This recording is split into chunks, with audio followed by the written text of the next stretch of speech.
Hey guys, welcome to the latest episode of the 4040 Vision podcast, the ultimate sports history pod where hindsight is 4040. We're so excited to jump into today's episode, but before we do, here's a quick word from one of our sponsors.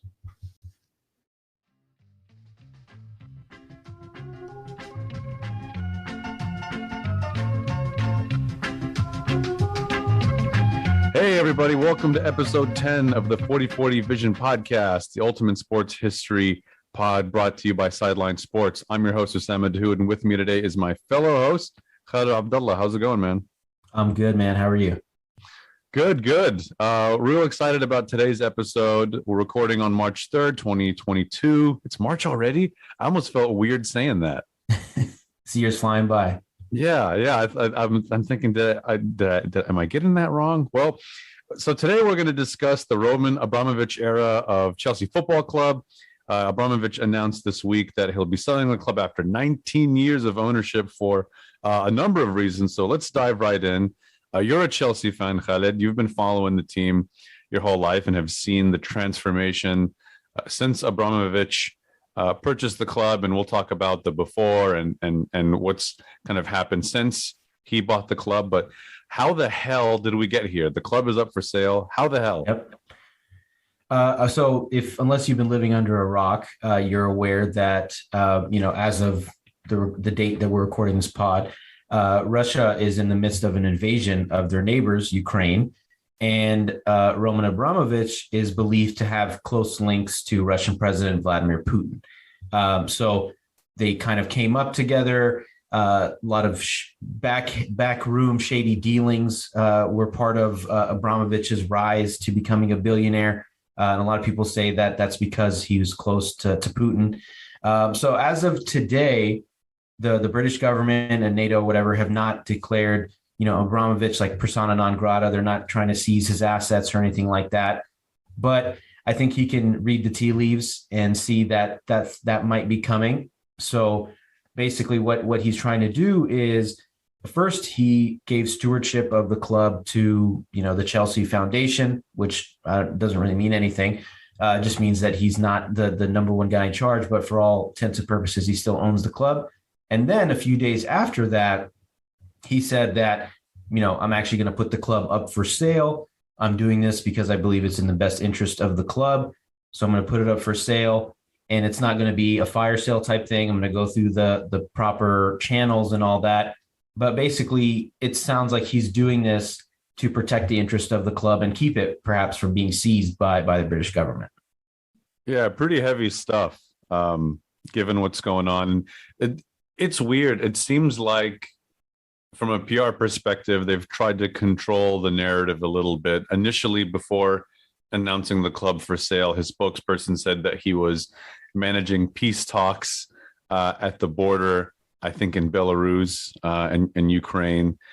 And then a couple of days later, he said, you know what, we'll just put this club up for sale. This is too much pressure. We don't want this isn't completely comparable. We don't want like a Donald Sterling LA Clippers situation where someone's just going to force you to sell this team. He's like, that's kind of what I thought of. It's not the same, but there's parallels for sure. There's parallels in that it was leading up to just, it's the world against Russia right now. So we're going to force you to sell this thing. And this is his baby. He didn't, he's grown it to astronomical levels in success and value. So I can see that it's a smart tactical move to just go, look, I'm going to get as much as I can out of this, given the circumstances. So yeah, I could see why. It's not great to see someone forced to sell their team, but given where things are geopolitically, it's just the way the world works. Yeah, and it's speaking from a PR perspective, he's done just about everything right. He's put himself front and center. He hasn't run away from the story. Like he said, he's trying to broker peace talks. He's also in the statement said that he wasn't going to be taking a profit from this sale. Not quite sure what that means. Like, is he going to go back to the couple $100 million that he bought the club for, or whatever it's going to be? But I think he said a decent amount of the proceeds from the sale will be put in a fund to help the victims of the war in the Ukraine. So he's done just about everything he can to distance himself from the situation, or at least from the Russian side of the situation. So yeah, I mean, he's done everything he can, and we'll see if this sale comes to fruition or not. But it's just been basically damage control for the club, and they've had to keep going business as usual, even with all this chaos behind the scenes. Uh, so I think now that we've established how did we get here, or how the hell did we get here, because it's such a crazy story, and it's one of those stories that you know it's so hard to, people say stick to sports, or sports is an escape from politics, but stories like this just remind me that there's no escape. Everything is so it just linked at every level, that a geopolitical situation like this with two countries at war, or one invading the other, has an impact on the football that we watch, or the soccer that we watch on the weekend. It's just it's crazy to see all these connections. Yeah, owners matter. You can't ignore owners regardless, whether you're questioning decisions that they make that affect what happens on the field or on the court. You can't ignore owners, and if they have some sort of political tie. And that's always been a question of Roman Abramovich. A little surprised that it happened so quickly. We've seen other teams owned by countries in the Gulf, Saudi Arabia, Qatar, that own other teams around the world. We just saw Newcastle with some Saudi-backed money recently, and no one's questioning any of those purchases. And look, I don't want to take a deep dive, but there's some questionable and war crimes against some of those countries. We saw Qatar's stadiums that were built for the World Cup. No one said anything about that. They even moved the World Cup for Qatar because it's obviously too dangerous to host a tournament and have 100 million people show up to your country, and they can't survive the weather, or the players for that matter. And then, Saudi's record against Yemen has been, war atrocities. And we're not questioning any of that. PSG and Arsenal, and there's a lot of other clubs that have money from those countries, but because they have positive business relationships, that's what it is at the end of the day. It's not about the victim. It's about the perpetrator. What's our relationship with the perpetrator committing the crime? Absolutely. And all these other countries and ownership groups, they come from places without, they don't have stellar human rights records. And some of them are engaged in active conflicts with a sovereign nation or sovereign neighbor. So there's definitely some hypocrisy here. But I mean, we've established that this is how we got here. There is some hypocrisy, and unfortunately, it does seem like he will have to move forward with the sale. But let's take a step back. Let's talk about how we got here 20 years ago versus this week. So how did a guy from Russia, a Russian oligarch and oil magnate, come to own a football club in London? Yeah, what's interesting about this is I want to briefly talk about what happened, what Chelsea's history was like before Roman Abramovich. And it's a lot like Manchester City before Sheikh Mansour bought the team, you can use the Chicago Cubs as a parallel, or the Boston Red Sox, or any other team with significant drought. Lovable losers that didn't win anything for decades and decades upon end. They won their first trophy in the 50s, and then were in financial distress. They were sold for $1 for a pound, excuse me, at one point to someone else I'd read. And then they were relegated twice in the 80s, and then one promotion both times when they were relegated to the Premiership, back to what's now the Premier League. So Chelsea was in shambles for a long time and trying to find answers, and not a piece of silverware, really. Maybe like an FA Cup somewhere here or there, but no league titles for over 50 years. So he took over for $140 million. I think it's approximately 100 million pounds in 2003. Is that right? Yeah, yeah. And Yeah. I mean, and like you said, the era, I don't even call it an era, I guess the 50 years plus, or I guess more than 100 years, because the club was founded in the early 1900s. It's like you said, they were kind of the lovable losers. They're a cool, fashionable team. They had a lot of celebrities come out for their matches because, of course, they're in London. They're in a trendy, kind of upscale part of London. So it was a cool place to play, a cool place to watch a match, but it wasn't, they weren't one of the dominant teams. They weren't one of the big clubs in London, in England.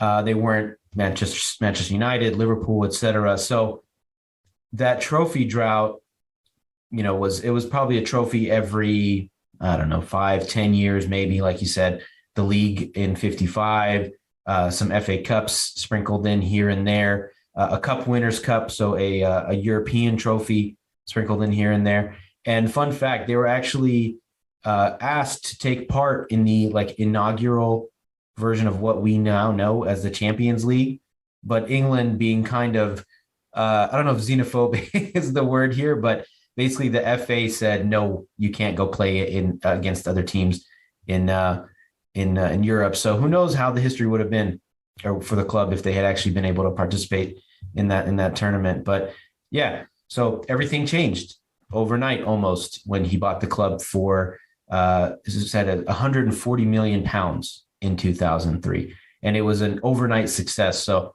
yeah, how did they go from also rans and lovable losers to where they are now? Yeah, I mean, a great start was hiring Jose Mourinho in 2004, fresh off of his The special one. Yeah, the special one, the only one, if you ask him. I'm not one. What does he say? I'm not one from the bottle or something like that. I'm the special one. Never lacking for confidence, that guy. I'm a huge Jose Mourinho fan. I do love his approach to winning. I was. I understand. I have mixed feelings about him, but yeah, go on. I guess he's never managed my team, so I've never gone through the meltdown, the Jose Mourinho experience. Yeah, the honeymoon phase. And then, he's great. And then to slowly start to burn all the bridges at the club before getting fired. The siege mentality, all that stuff. Yeah, you never had to deal with that. So, but yeah, go on. Yeah, so fresh off of winning the Champions League in Porto, he's the hottest coach on the market. Abramovich pays him top dollar, spends a bunch of money on players. I think they spent over 100 million pounds on new players. So Claudio Ranieri doesn't last very long, and in comes Jose Mourinho. And they win the league title for the first time again in 2005, the 2004-2005 season.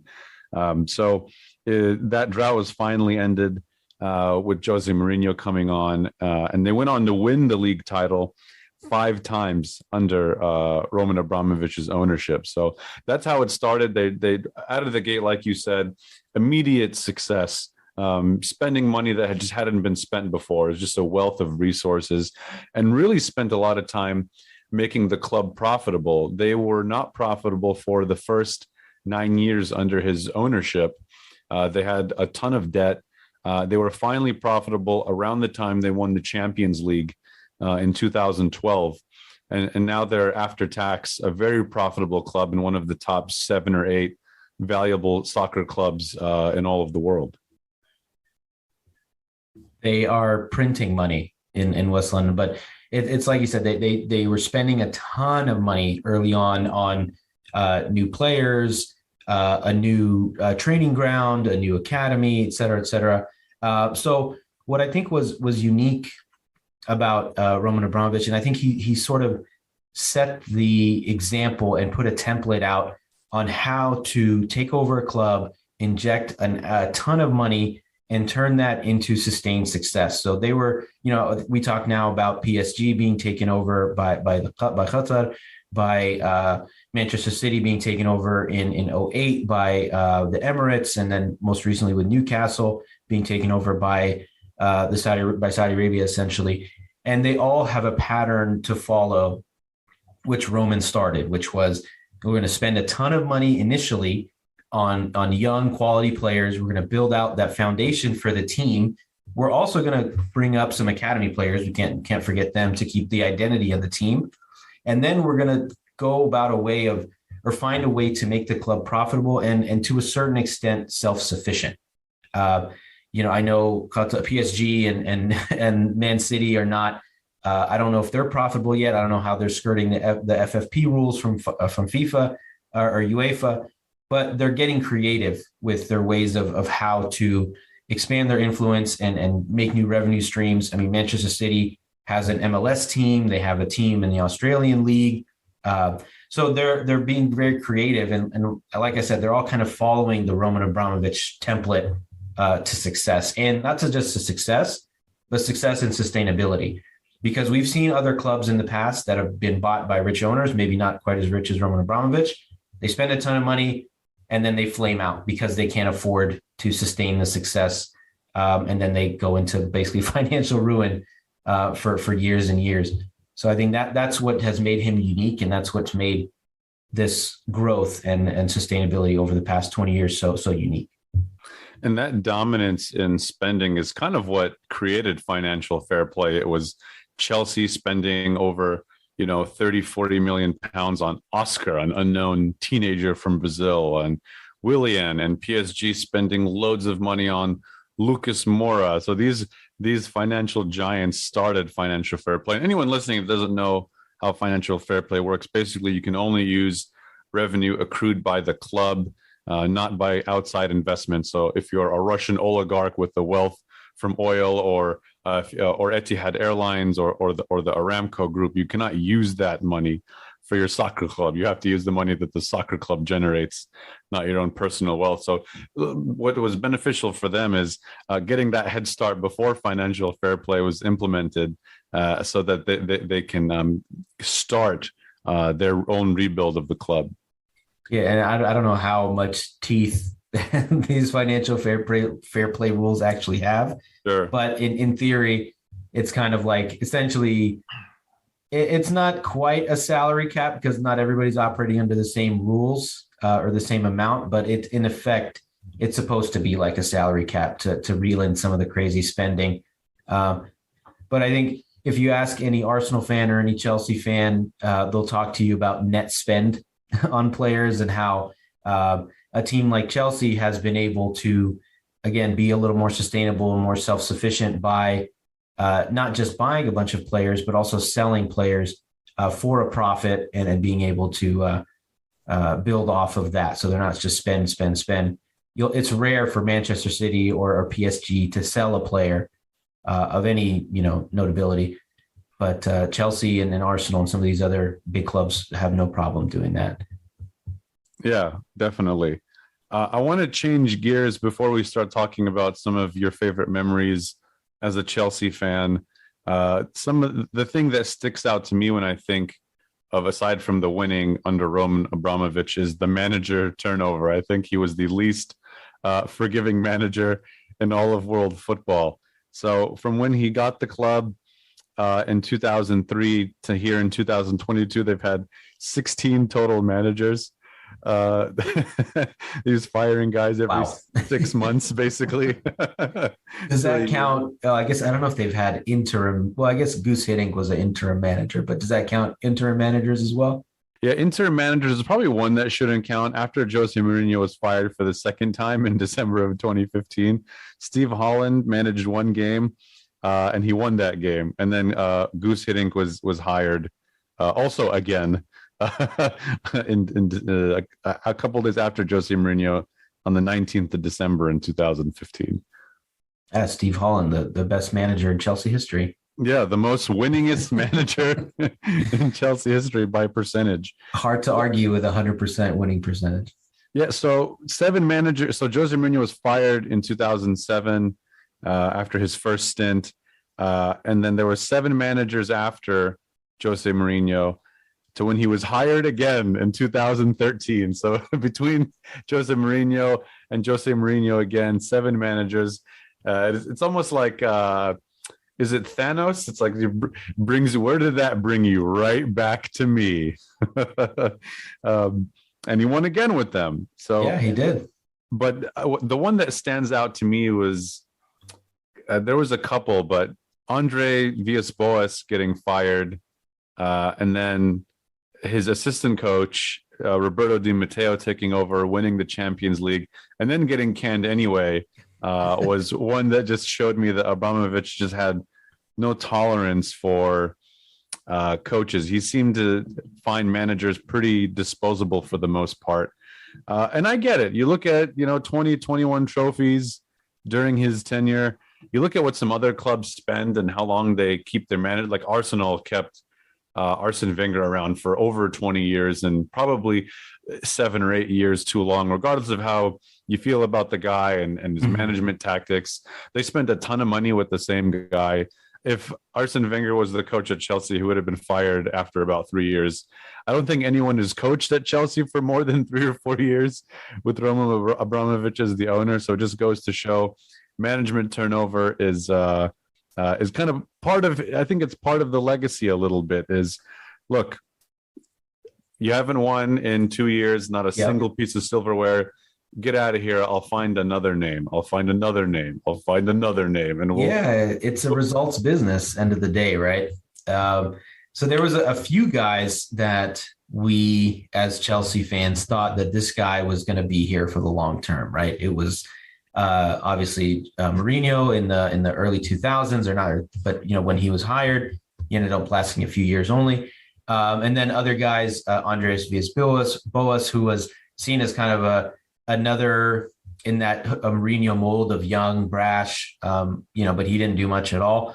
And then there were some other guys like Antonio Conte, Claudio Ranieri that won early, but they quickly flamed out and they couldn't survive, a bad run of matches. So it's like you said, the Chelsea team, it's kind of become their trademark of, we don't have time for bullshit. We don't have time for a growth period or a rough patch, which is to the detriment, I think, of the club culture a little bit. But at the end of the day, I mean, the results speak for themselves, right? They keep winning and winning and winning, regardless of who the manager is. And it is, the alternative could have been like we had with Arsene Wenger, where he just stuck around a little too long and we kind of keep expecting him to turn things around, or, with Manchester United, where they may have held on a bit too long with guys like David Moyes and Mourinho during his time. So the trigger, it might be a quick trigger, but the success kind of speaks for itself. And the club, which I guess is a credit to Abramovich and the Chelsea board, they still have a strong culture and there's a strong identity of what it means to play Chelsea football and like Chelsea style. And there is some conflict. People say, it's been talked about a lot, how Abramovich wanted a Barcelona style of, possession football, tiki-taka, whatever you want to call it, a little more aesthetically pleasing football. But Chelsea's identity, for better or worse, started, I think in the Mourinho era, was kind of the 1-0 wins, grinding to 1-0, 2-0 wins. There's the boring Chelsea chants because they always seem to win 1-0. And that kind of became their identity. I mean, obviously they've had seasons under other managers, Ranieri, for example, where they were playing, incredible football, scoring 3, 4, 5 goals a game. So it's been interesting to see that how the club has been able to maintain the identity. And again, it is a credit, I guess, to Abramovich, even though he may want some prettier football to be played. They played some really good football under Carlo Ancelotti too. They scored over 100 goals in one season. I'm sorry. I meant Ancelotti. I apologize. Not Ranieri. Different Italian. It's funny though. None of the coaches, the managers that Abramovich hired played possession football as a signature style. Like, I loved me some Maurizio Sarri. I loved some Sarri ball. He won the Europa League and he still kicked them out of the club. And then that was a weird year, man. It was a dark time to be a Chelsea fan. It was, there was a lot of bitter feelings and the fans hated Sarri. He didn't seem to give a shit about the fans. They didn't like the players that he supposedly recruited. Jorginho was kind of the whipping boy. And yeah, he won a European trophy, and nobody seemed to give a shit that he was the one that did it. So They hung on to Frank Lampard for 18 months, like 6 months longer than sorry. And that's when I knew Abramovich was like, Frank, I love you, but you're fired. Like, it's just tremendous. yeah, I mean, again, it's a results business, and it paid off because so Lampard, to his credit, took the job when I don't think too many people would have because they were in the middle of that transfer ban. But he did well enough. But he kind of, I mean, his comments, he kind of said that, oh, this team's not quite ready, blah, blah, blah. And then the club fires him, hires Thomas Tuchel, and a few months later, they win the Champions League. So obviously, the club knows what it's doing by making some of these decisions. Okay, lot of good stuff here. Let's get into some of your favorite memories. The number of memories I have of Chelsea that are my favorite are none, because I'm not a Chelsea fan. So let's hear your favorite memories as a Chelsea fan. Not a single one, not a single. Wow, that was a great match. That was a lot of fun to watch. Nothing. I take that back. I did appreciate outclassing Manchester City in the Champions League final. I thought Thomas Tuchel was an absolute genius. Their strategy and Pep Guardiola kind of big braining it, like just the mental aspect of making Pep Guardiola big brain it alone is an impressive part of that game. They just had a brilliant game plan, and it wasn't like Manchester City overwhelmed them. It was a masterclass performance. So yes, I'll use that as my favorite Chelsea moment, and it was a big one. Okay, I'm glad I was able to squeeze that out of you. I feel really dirty now. And that year, they owned Manchester City. I think City still went on to win the league. Maybe I'm mixing it up with another year, but I think they beat City in the league, the FA Cup, and then shortly after that, the Champions League. So they totally owned them. And Pep Guardiola put on his best Doc Rivers impression and big brained that final. He big brained the FA Cup match. Maybe just Tuchel can get under his skin. I mean, they're 0-2 against them this year, but there was something magical in those games last year. But my personal favorite moments, I mean, it has to be 2012, winning the Champions League. After a few heartbreaks, watching John Terry slip in the penalty shootout, watching the travesty, the robbery, whatever you want to call it, against Barcelona a few years before that, with the 4 handballs in the box that weren't called. Where was VAR in 2008? I'll say that. So 2012, number one, unquestionable. That was the most fun I've had as a sports fan. Up until that moment, just again the dramatic way it happened. It was just against all odds that had happened. So I'll have to go with that as number one.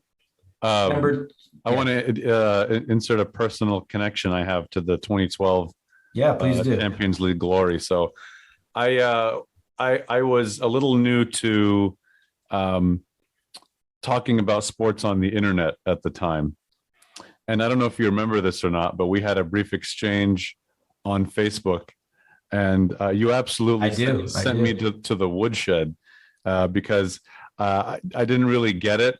Roberto Di Matteo parking the bus, and I wasn't really grasping the pragmatic approach. I'm like, they won a terrible way. I hated the way they played, and you were like, hey man, it doesn't matter. They won, and I had no good comebacks because I assumed that Italian managers all played a defensive style. And I think it was just an assistant coach just trying to grind out wins.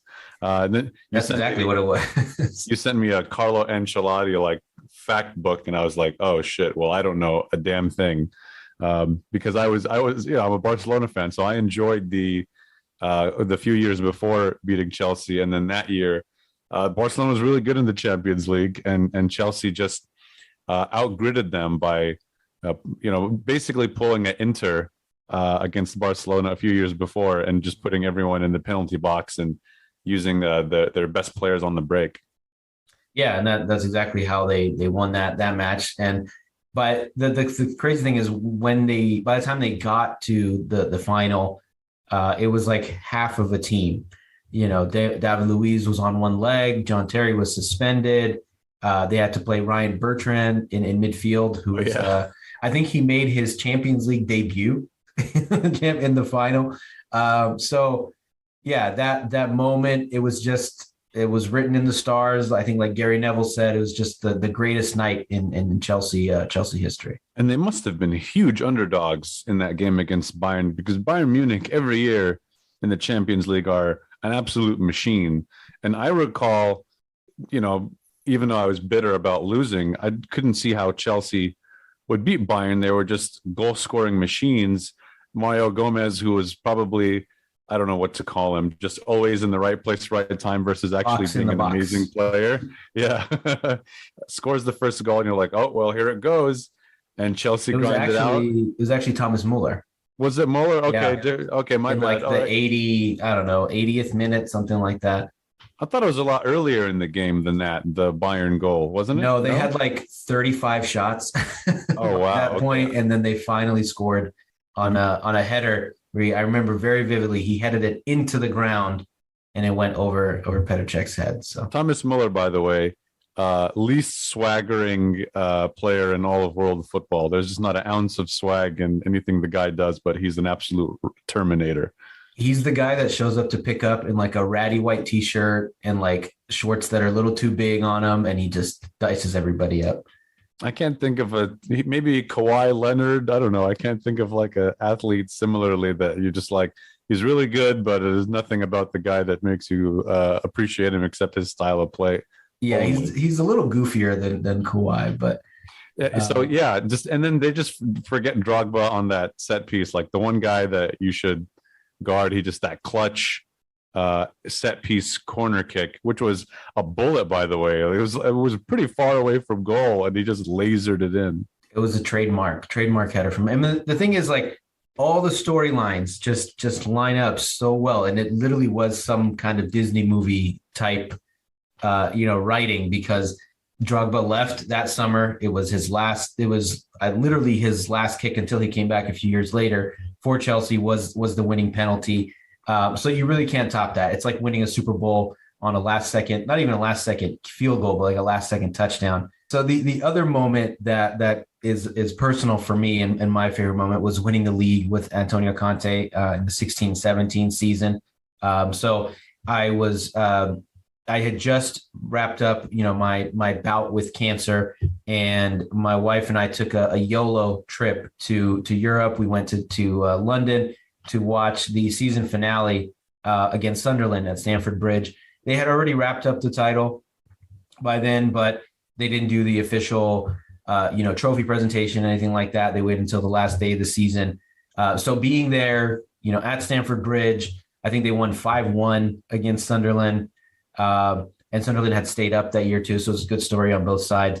But yeah, that was near and dear to my heart, because that was my first time going to the stadium, first time seeing Chelsea in a competitive match. I'd seen them, stateside in one of these ICC friendlies. But so that's definitely maybe it's even bigger than the Champions League for me. I don't know, but it's, I'd say 1A, 1B. I mean, that's pretty epic. I mean, watching them win the Champions League is always going to be really cool, because it's very hard to win the Champions League. But being there, I mean, there's just so much story there. I think that's incredible, all of that. Yeah, it was a bucket list, type experience. How was Stamford Bridge? It's really small. It's like, it's in the middle of a neighborhood. It kind of has like that Green Bay Packers Lambeau Field feel. I guess a lot of the stadiums there in Europe are like that. I mean, even we saw Camp Nou as well. That was a little more isolated on a hill in Barcelona. But Stamford Bridge is literally in a neighborhood. It's kind of unassuming. You could be walking by it and not really notice it until you look a certain direction. But it was beautiful. It was incredible experience. It was a great day, great weather. Everyone was so happy. It was just like a celebratory atmosphere. It wasn't like a European night with all the drama. It was just like a party from start to finish. I think we spent like 7, 8 hours there. So it was great. That's awesome. All right. So yeah, I mean, I think we've established that this is under Abramovich, they went from also ran to one of the premier brands in world football, one of the premier clubs in world football. You start to mention them, or you do mention them along with Barcelona, Real Madrid, Manchester United, Bayern Munich, etc. Chelsea Football Club, especially now that they have a second Champions League under their belt. So, assuming that he does indeed sell, what does this mean for the future of Chelsea? Yeah, so it's interesting. They're worth, according to a recent bank analysis, worth up to $2 billion. It's probably going to be in the range of where the club will sell. Forbes says it's worth $3 billion. I've never been crazy about Forbes valuations. They're always a little bit soaked in bias, and they're overpriced. So I think that it'll come at a discount given the circumstances that's led to putting the team up for sale in the first place. Because he's not exactly like, look, I'm stepping away because I want to go retire. He has to sell it essentially. The problem is no one's paid these kinds of sums. It is top down selling where you can go, look, my price is $3 billion, and you might be able to get something that he's content with, that he can use for some of these charitable things that he's mentioned. But he paid somewhere in the 140 million pound range. For perspective, the Glazers paid $500 million for Manchester United. So Chelsea will continue to go up in value. They don't have any debt. He's also waived some of the about 1.5 billion in loans. It's a profitable. Yeah, that is pretty crazy. It's a profitable club. Whoever buys it is acquiring a profitable business. But to really increase the value of the club, whoever does buy the team will have to make improvements to the stadium. Like you said, it looks pretty small. They have less capacity compared to some of their Premier League rivals. I believe it's around 40,000 seats, and some of their rivals, Tottenham, Manchester United, have 60, 80,000. So they definitely one of the priorities. Yeah, so they'll have to put more butts in seats. They'll have to add some more luxurious features because Abramovich doesn't seem like spent a lot on the stadium. He's more so focused on hiring and firing managers and paying players and winning trophies. They had plans. They had plans to do something recently to do an upgrade, and they were going to, I think, play at Wembley for a season. But if I recall correctly, this was around the time that a Russian national was assassinated in London. So Abramovich became not a wanted man, but I guess persona non grata for the UK, and they didn't really want his investment and stuff like that. So I think it's been a few years since he's been to a game in London for those reasons. So basically, he was going to spend something like 500 million on these upgrades, but chose to put it on hold essentially for however long, or definitely, really. Born identity shit. I didn't know that. Okay. So, I mean, that'll require some investing. And I think once you make those investments, you have to raise your prices. You have more people in the stadium, more butts and seats, and that'll add value to the club over time. It'll take a few years, but I think financially, that's what's going to happen next with Chelsea. Sales, investment, and then I don't think people will like this, but prices will go up too. Yeah, and it's that, like you said, the stadium and upgrading that is probably maybe not the first step, but it's definitely something that a new owner will likely have to do for the reasons that we talked about. I mean, missing out on an extra 20 to 30,000 seats for the maybe 30, 40 matches or home matches they get a season between all the different competitions they're in. That's a significant amount of revenue that they're missing out on, but it will require a significant amount of investment to get there. But I think, I'm not too concerned. I know the jokes around the Twitter sphere have been, hey, Chelsea, welcome back to the ghetto, so to speak. When all these memes are saying, welcome back to the years of being sponsored by Umbro and Coors and Auto Glass or whatever, or maybe even getting sponsored by Warrior or New Balance like Liverpool were during their lean years.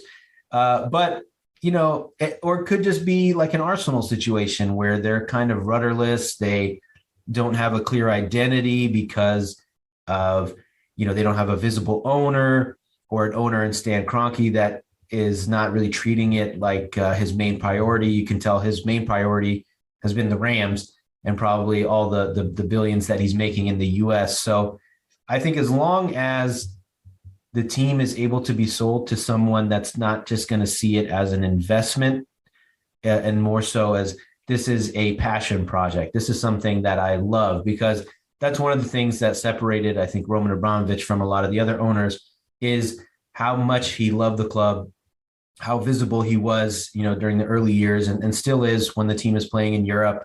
And it was clear that he cared deeply about the team, not just as an investment vehicle, but also just as a fan like the rest of us. And he's done such a great job, and the club has done such a great job of being somewhat self-sufficient, right? They have one of the best academies in Europe now. If you look across Europe, across the Premier League, there's almost all the teams in the Premier League, we can go down list them one by one, have either a Chelsea academy player, a Chelsea loanee, or just a former player that Chelsea bought and sold for a profit, someone like Mohamed Salah or Kevin De Bruyne, who I wish were still in Chelsea blue, but they're still guys that they discovered young and were able to sell on for a profit. So this club is doing amazing things.